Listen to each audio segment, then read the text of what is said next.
Let's see, guys. Once I get people kind of joining here, I'll start. Hold on.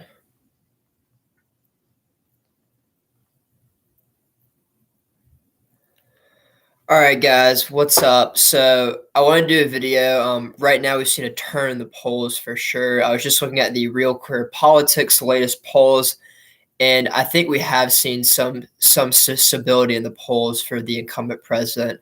Um, Overall, the months of June and July have not been very favorable to Donald Trump. And I mean, right now, Donald Trump is not in a great spot, but I think we've seen a transition for sure. I've seen some polls coming out of Iowa that have Donald Trump +5, +6. And I've seen some other places where the betting odds are actually going in Donald Trump's favor. So right now on PredictIt, you can buy a share of Donald Trump winning the election at 45 cents, and it has been at 38 cents. So definitely the public opinion has changed. Some polls have kind of had the race stabilized right now. If we look at the Real Career Politics average for some of these polls, we see that states like Iowa, Trump is up by 2 points. I want to look at the battleground state for sure. So Wisconsin's within 5 points, North Carolina within 5 points, Florida within 5 points, Pennsylvania and Arizona within 5 points. And I think right now we can, this far out of the election, we can say anything within 4 or 5 points is within the margin of error. So, like right now, I definitely see kind of the race up. It does tilt towards Joe Biden, but I think we are kind of seeing more of a toss-up race than we did see like in the middle of the George Floyd protests when the incumbent president was not doing very well.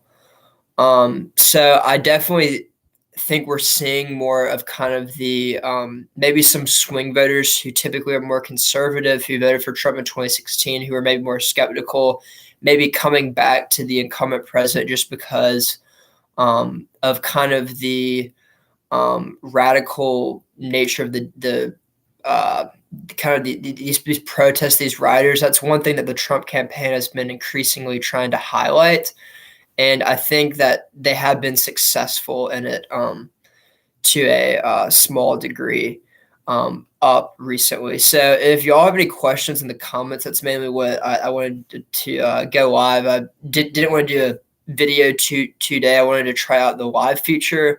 I'm still working with the technology, but what I would like to do is do something where I can share the screen and kind of show you, like have my face in the corner while I'm doing the live. So let's see. I think I see some comments coming in. Which VP will help Biden the most and which one will hurt him the most? So right now, I think the pick that would help him the most would probably be Kamala Harris. I know some people might say, like, okay, Susan Rice is the safer pick. She's perceived as more moderate. And I definitely understand this, but I think Kamala Harris is not as like in as much scandal as Susan Rice was. Because I mean, Susan Rice, who worked for the Obama administration, and I think she just has a lot of baggage with her, and whether it's like Benghazi or I mean, even some of the things recently that we've seen. And although Kamala Harris probably isn't as moderate as Susan Rice, being a little bit to the left of Biden could actually help kind of energize the kind of more left-wing, liberal, progressive base, because I think Kamala Harris is kind of a good in-between pick. The worst pick I would see for Biden would probably be Karen Bass or Gretchen Whitmer. I saw a headline yesterday that said Biden's still considering Gretchen Whitmer. I think she would actually not be a very good pick for the state of Michigan. A lot of people in Michigan are unhappy kind of with her, the policy that she's done in Michigan related to the coronavirus. And I think if Biden were to pick Gretchen Whitmer, it would kind of go back on, and the Black community would kind of see it as a like a slap in the face, considering that he's really trying to reach out to them, and he's had a lot of slip ups recently. So that's interesting. Let's see. Liberal swing voters are also going to go towards Trump because he's better at supporting free speech. Potentially. I don't really see that right now. I think a lot of swing voters are just they aren't as threatened by Biden, and they're just being more disgusted by Trump. I could maybe see them swing towards Biden towards the end of the election as it gets closer to as more of the contrast is set out. But we will see. I saw this kind of headline, and it was kind of a joke headline. I think it was in the Babylon Bee, basically saying um, experts predict that whoever talks the least is going to win the election, which I think is a pretty true statement, even though it was obviously trying to be satirical. Because I think right now what we're seeing is that each candidate's worst enemy is their mouth. So Biden yesterday was talking about how the African American community is not as diverse as the Hispanic community, and I mean, come on, like that like Biden's creating his own scandals. I think the same thing with Trump, and Trump definitely has more power. So what he says, I definitely think has more influence, in his actions definitely. He just signed some executive orders today that I can get into. Val Demings, I don't really think she's going to be considered. I don't really think she has the experience on the national level. I think she was floated for a while, especially after her speech kind of condemning the rioters, but I don't really think she's a kind of a serious pick. Let's see. Kamala has a really big name recognition. Trump banned the burning of the flag. That's a free speech violation. I don't think. I think Trump was trying to do that, and I totally agree that I think that banning the burning of the flag, as disgusting as like burning the flag is, I think it is protected in the free speech under the First Amendment of the Constitution. So I think people are upset with Democrats and how they dealt with COVID, and I'm a progressive. Interesting. So I really don't know how people are going to see it at the end of the day. I think a lot of people are just tired of COVID. As I was saying before, people who aren't even like don't even care about politics or even try to avoid talking about politics. Everyone has been impacted by COVID, and everyone has their own opinions on it. Like, oh, whether it's overblown or whether people are being reckless without wearing masks. And I think that a lot of people's thoughts on COVID is tied into their politics. So it's really interesting. You can go and like talk to people about like just like this COVID thing, it sucks. And then just hearing their reaction, I think you can really hear a lot from that. So if I think it's kind of an interesting thing. I think people are looking at COVID on a national level, and that falls on Trump. I do agree. Some people were like, if Hillary Clinton were president, like COVID wouldn't have happened. Well, I really don't think it's Trump's fault because of COVID. I mean, of course she can blame it, and it's hard to know like what would have happened if there were a different president. I definitely think that people are going to blame whoever's the president when bad things happen. I don't think anyone blamed 9/11 on Bush, but they kind of I think people afterwards, and hindsight is 2020. They thought like Bush's handling of that Iraq War was not appropriate, but that even took a while to like happen, and people were like in 2004 credit kind of Bush's toughness on terrorism to help him win the election. I don't think Trump will be able to do that as well with coronavirus. Like I think that he definitely has made some mistakes on coronavirus.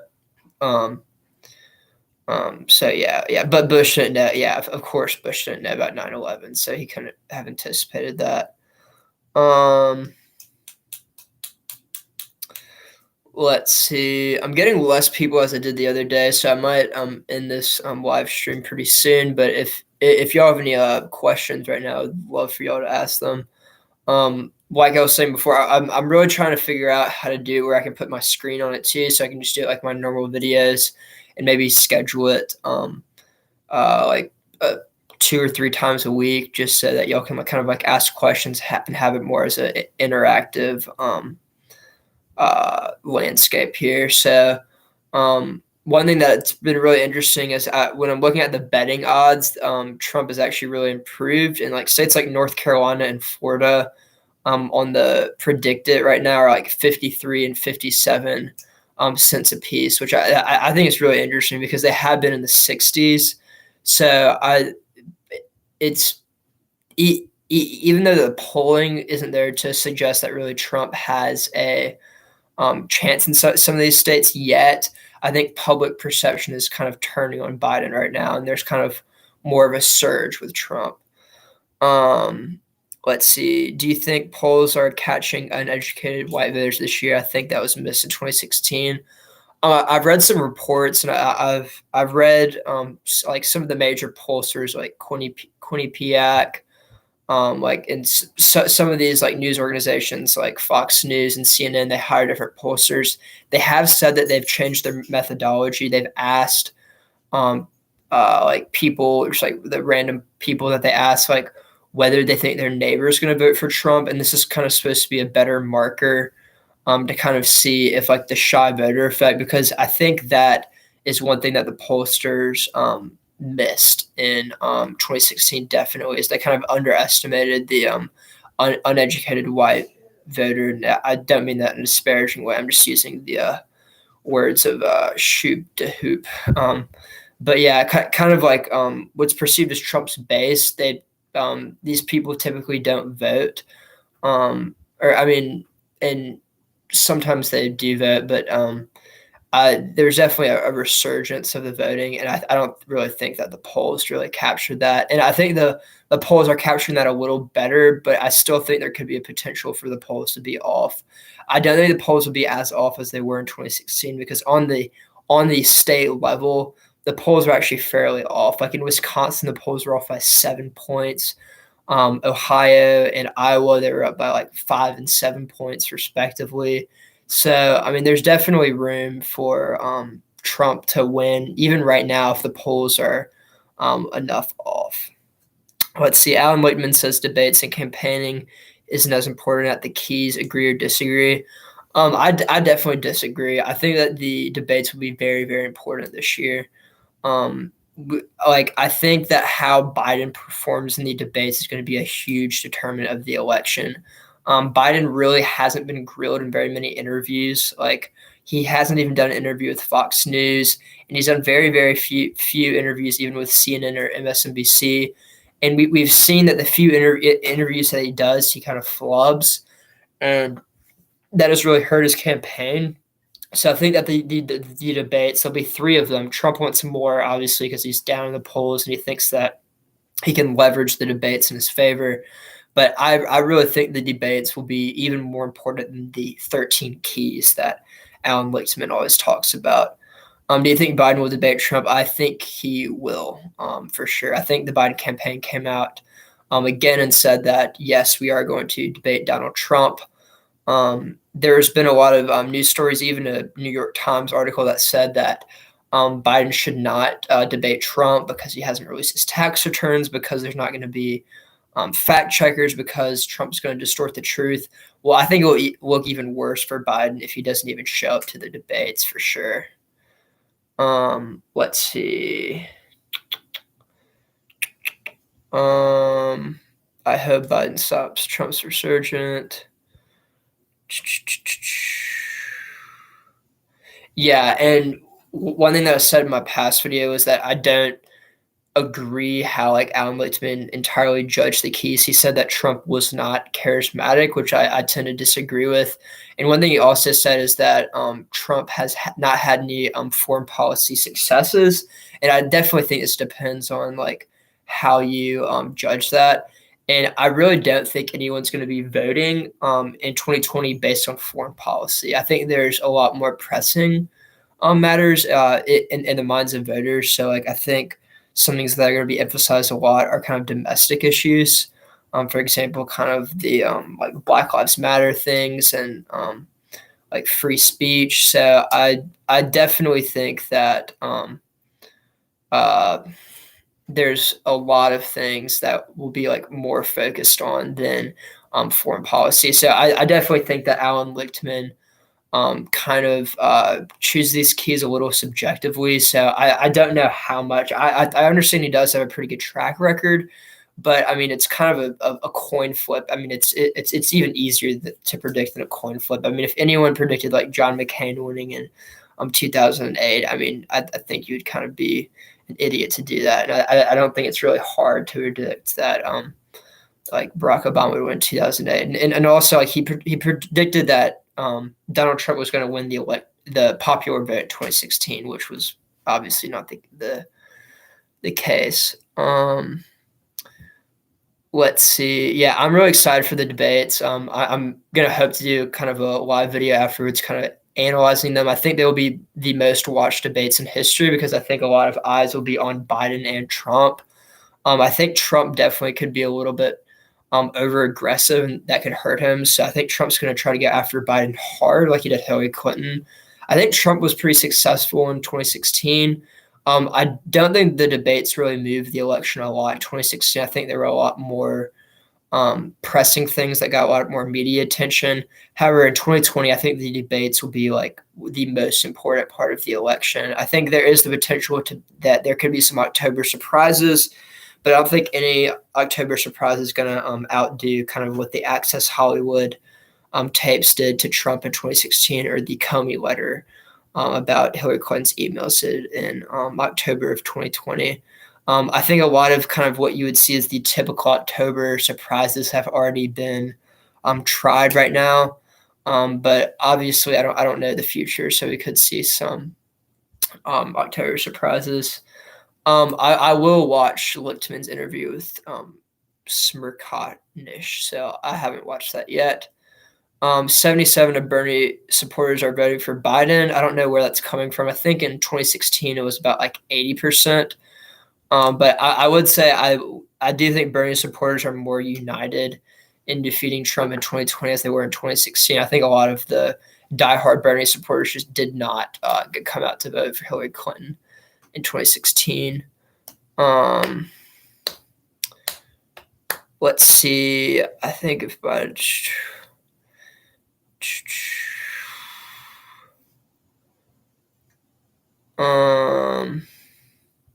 I don't think there will be a large audience with several states considering going back to the red zone coronavirus. What do you think?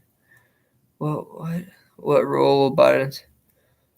I think this election will definitely be more of a referendum on Trump, and I think that actually hurts Trump in the end. If it's more of a referendum on Joe Biden, I think this helps Trump. So I think whoever kind of you focus on, it benefits the opposite candidate.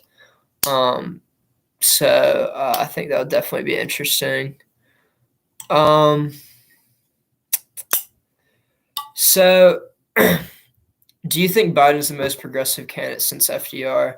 In terms of some issues, I definitely think so. So in terms of climate, I think Biden is one of the most progressive candidates we've seen in recent history. I mean, like compared to Barack Obama, I mean, Joe Biden is a completely different figure. I mean, there's some basic ones like I understand that like FDR was very progressive in terms of like his New Deal, and even like 1972 McGovern was pretty progressive. So we've definitely had some progressive candidates in history, but I definitely think that what a lot of Democrats think and a lot of people in the Biden campaign think is that because Trump is so divisive and he's so unpopular at large, that Biden can afford to be more left on issues that otherwise he would get punished for. So Biden's campaign is definitely a lot more progressive than Hillary Clinton's campaign in 2016. I mean, in terms of climate, I think Biden said he wants to be carbon neutral by 2035. Hillary Clinton did not say anything close to that. And definitely like Biden's concessions on the safety net and some things to do with Social Security. He's definitely more friendly with Biden and kind of asking for Biden's support. He has more coalitions with more progressive candidates, something that Hillary Clinton did not do in 2016 because I think there was some bad blood with Bernie Sanders for sure. Right now, I think Biden does have the upper hand in the election just based on the polling data, but right now, and I couldn't have said this before, right now in terms of polling, Donald Trump is in the same position as he was in 2016. So right now we were predicting Hillary Clinton to win in 2016. Obviously, Donald Trump won. So if Donald Trump can do his same exact playbook in 2016, then he is going to win. But right now, I don't think anyone looking at the polling data, looking at everything else, can say that Donald Trump is in a position to win right now. But he's definitely within striking distance for sure. I remember back in late June, you said Trump was at rock bottom and would only go up, and you were right. I did say that. It took a little bit while to kind of show up in the polls because the polls lag behind these public polls. I've watched some interviews with different campaign people, and they can really get quicker data than the public gets with internal polling and a lot of other things. So I think that the Trump campaign, once they switched the campaign director, so the Trump campaign changed from Brad Parscale to a new guy. His name is escaping me right now, but I think that was definitely a good call, especially after the Trump rally fiasco in Tulsa, Oklahoma. Why is von Mises' work on economic calculation largely ignored? Interesting. I've actually never heard of that guy, but I will definitely look at him. Let's see. Bill Sipin, thank you guys. He is the new campaign. He's in charge of the Trump campaign right now, and he kind of is an expert. He's a young guy, but he's definitely a lot more experienced than Brad Parscale is. Brad Parscale's first dip into politics was in 2016, and he was very sophisticated in terms of Facebook and kind of his social media presence. However, he's not very political. He doesn't have like a political science degree, and his expertise is in like electronics. Because Biden will not be going to the convention in person, do you think that will hurt his convention bump? Yeah, but I mean, Trump is also not going to have a convention bump. I don't really think we'll see a lot of convention bumps. One thing that's pretty interesting, I saw in a headline that John Kasich, Michelle Obama, and Bernie Sanders, I think, are all going to speak on the same day, which kind of just is supposed to kind of demonstrate kind of the wide range of ideologies that are kind of supporting Joe Biden. If you would have told me that John Kasich was going to be at the Democratic National Convention in 2016, I would have told you were crazy. I mean, John Kasich was kind of came in fourth place in the Republican primary for president in 2016. So I'm really shocked that John Kasich's going to do that. Does Kasich have a big following? I don't think so right now. But we will see if that moves the needle at all. Yep, new guy's way better. I'm loving the new ads. Yeah, I have been watching some of Trump's new ads. I do think they are improvement on some of his old ads. I'll be very interested to see kind of where each campaign is targeting their money. We've seen that Trump has been pulling money out of Michigan, which I actually think is a good strategy. Just in terms of like where Trump is going to get the best bang for his buck. I think right now, from Trump's perspective, he really needs to consolidate Florida. He really needs to consolidate Arizona and Wisconsin. If he can win those three states, that gives him to 270. He doesn't need Michigan. I feel like he's going to waste money in Michigan. I understand that there could potentially be a competitive Senate race in the state of Michigan as well. But I really don't think Michigan on the presidential or state level are in striking distance for Trump right now. And I think Trump's campaign money would be a lot more useful in other states. And I think the Biden campaign is kind of realizing the same thing too. I think, but the Biden's going to hammer states like Florida, Arizona, and I really don't think Biden should waste his money on states like Texas and Georgia because he doesn't need those states to win. I understand it will make his victory look really good if he's the first Democratic candidate to win Texas.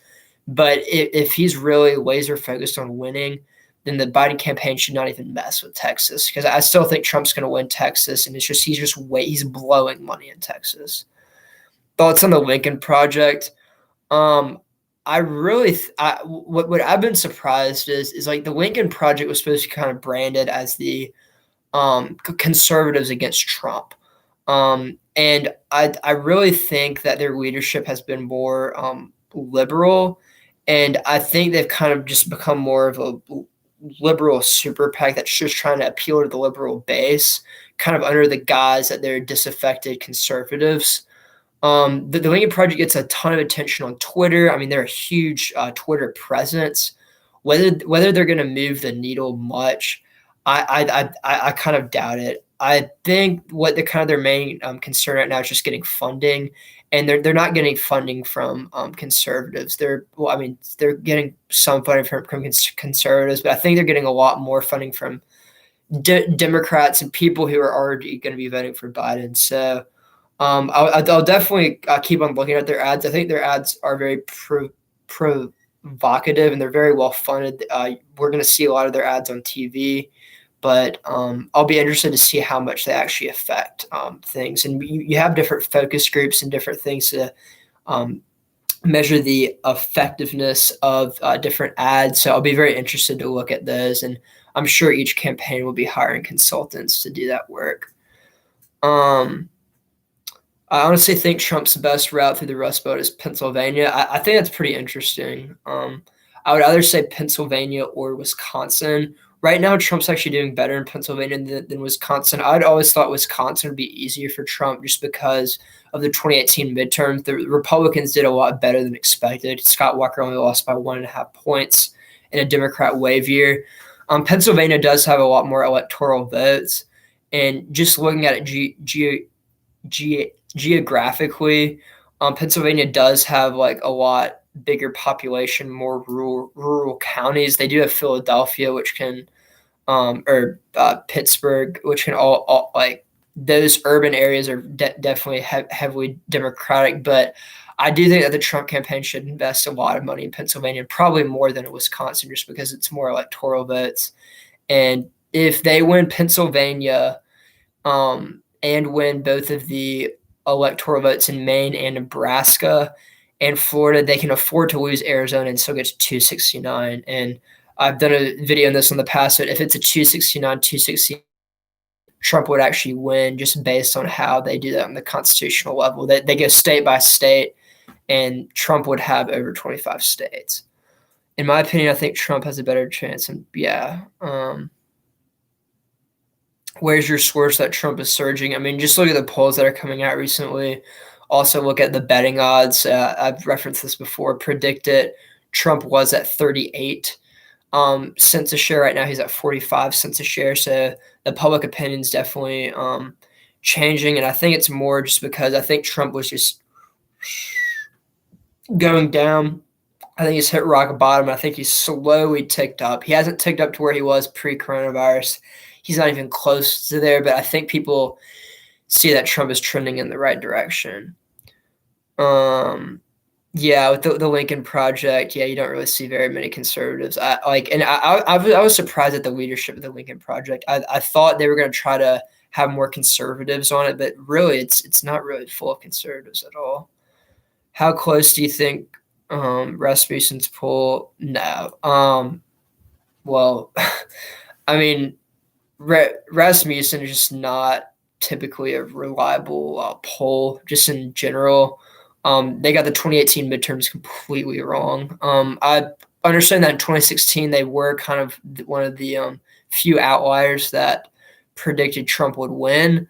But I don't think that really lends them credibility. I think that on the 2018 midterms election day, they had like the Republicans +1 or +2 in the House, and they got completely wiped out. I think the Democrats won by like 10 or 11 points.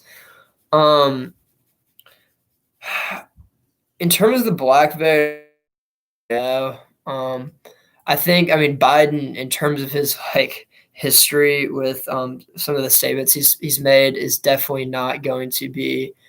I think it's going to be harder for him to kind of, come back from some of these statements that he's made. But again, Biden was Barack Obama's vice president. Barack Obama is widely popular among the black community.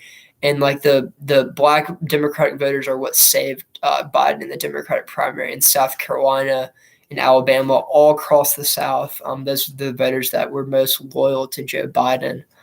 I think there's definitely part of the Trump campaign that's try to reach out to these black voters, and even if they're not trying to reach out to them, they're trying to paint the airways with kind of these statements that like Biden is, you ain't black if you're going to vote for Trump. He said that on the Charlemagne, the Breakfast Club. All right, guys. So I'm at 30 minutes right now. I'm going to go for 5 more minutes. So just ask your questions in here quickly. Then I'm going to sign off. Do you think Trump can hold on to the Rust Belt? Right now, I don't see a path to victory for him in Michigan. However, I do think he still has a chance in Pennsylvania and Wisconsin. And I do agree with the comments that were said earlier that said that he maybe has a better path to victory in Pennsylvania rather than Wisconsin. If we look at the Real Clear Politics averages right now, Biden is up 4.7 points in Pennsylvania and 5 points in Wisconsin. And then when we flip to Michigan, he's up by 7.5 points. So there's definitely a difference. We can't just clump the Rust Belt all together. Let's see. Do you think Biden should focus more on the Latino vote instead of the black vote? I think right now that would be very wise for him because there is data that the Latino vote is slipping for Biden. I think right now Trump is actually more popular among Latinos than he was in 2016. I think this is largely due to because I think there was a lot more emphasis on the Latino vote in 2016, a lot more emphasis on illegal immigration, a lot more emphasis kind of on the wall. Like Trump, I mean, it's kind of his whole campaign shtick was build the wall. There's drugs, rapists coming across the border, and he was really strong on border security. So I think in 2020 there's not as much fear that Trump's going to like deport as many illegal aliens as he kind of said in 2020 or 2016. And there's been some evidence that Trump might even be like willing to allow DACA to happen and stuff that he was promising to repeal in 2016. Do you think Trump will win North Carolina? Right now, I do think he will win North Carolina. I know the polls don't reflect this right now, but just based on the historical things, I mean, Hillary Clinton was up in North Carolina on election day, but Trump won it by 3.5 points. So the polls were off in the state of North Carolina. Right now, Biden's up by 4 points in North Carolina. I think if the election were held today, Biden might win, but I think we're going to see the polls transition a little bit. What do you think Biden needs to do in the next 87 days to ensure victory? Right now, I know this is going to sound dumb, but he just really needs to just like shut his mouth and just kind of try to let his surrogates do the campaigning for him. I think the less we see of Biden, it actually helps him. I think some in his campaign have actually seen this, and they're booking less and less interviews for him. All right, so Kamala Harris or Susan Rice? I think Kamala Harris at this point would be the safer choice. I think Susan Rice does have a lot of baggage with her in terms of kind of the scandals from the Obama administration. All right, guys, thank you all for joining my live. Please subscribe if you haven't already. I would really appreciate it. My channel is growing right now, and I'm going to figure out how to do my lives better. I hope to have the screen kind of in this corner and have my face in it. Over here. If y'all don't have any last questions, I can maybe answer one more question in the comments. But I just really want to thank everyone who's been kind of tuning in. I've really been enjoying answering the questions, and I do research every day in terms of like looking up different political articles, looking at different presidential models. So I really appreciate y'all, and please just share this with all your friends and family and post on your social media, because I'm really just trying to grow. And as I grow, I'm going to devote more time to this, of course. And so be on the lookout for new videos and new things, new features ahead. All right, guys. Thanks.